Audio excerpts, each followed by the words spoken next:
Welcome back to Velshine Rule. The Senate Intelligence Committee released their latest bipartisan report describing how Russian intelligence agencies used social media to try and influence American public opinion during the 2016 presidential election. This report finds that Russians' goal was to hurt Hillary Clinton and help Donald Trump. Senators Richard Burr and Mark Warner are pushing for measures to prevent foreign interference on social media going into 2020. They want new legislation that would hold social media companies accountable. For example, requiring companies to publicly disclose the identities of those who purchase political ads on their platforms. But here's the thing. There is already a bill sponsored by Warner and Senator Lindsey Graham to do that very thing, but it has failed to move in the Senate. It's called the Honest Ads Act. Here's how it would work. First of all, it would amend the definition of electioneering communication in the Bipartisan Campaign Reform Act of 2002 to include paid internet and digital ads.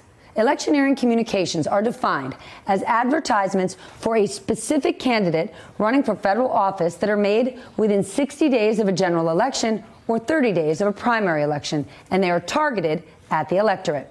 The Honest Ads Act would also require digital platforms with at least 50 million monthly visitors to maintain a public file of all electioneering communications purchased by those who spend more than $500 on ads on their platform.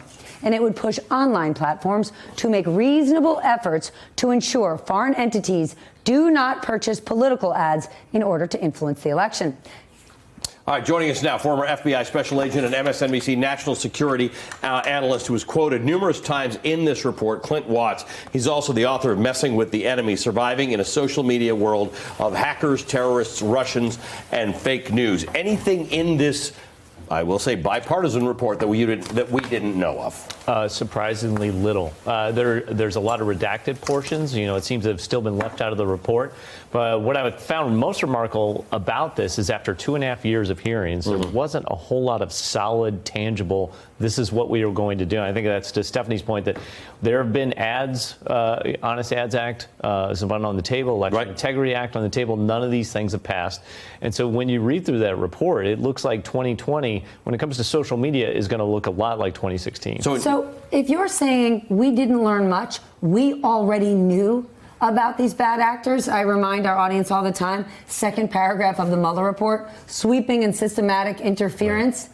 Yet the Honest Ad Acts didn't progress in the Senate. Why is that? What's the argument against it? From what I have seen in terms of both Republicans and Democrats I've talked to, no one can get their head around why exactly they don't want to do this. I've even talked to congressmen here at 30 Rock, and they've been like, I thought this was the rule already. It's surprising to them. Right. Because we already have this for print, audio, and television. So what really Isn't sticks that out... noteworthy, though? That no one knows why you'd push back. It was like carried interest. I was going to say, it's Nobody exactly like was arguing why they should keep Nobody it in. could tell us why you wouldn't do it. But it wasn't. Yeah, it wasn't. It didn't get fixed. I think the most remarkable part is when you look at this, it puts a lot on social media companies to do defense.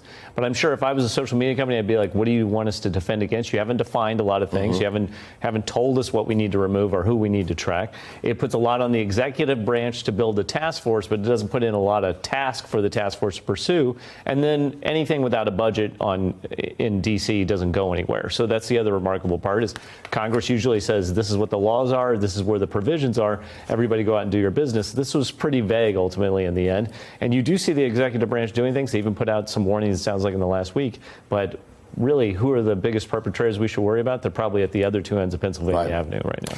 Clint, thanks very much. Clint Watts, a former FBI special agent and MSNBC national security analyst. We've got more breaking news right now. A defense analyst has been arrested for leaking classified information. Joining us now with more, NBC's Tom Winter. Tom, what happened?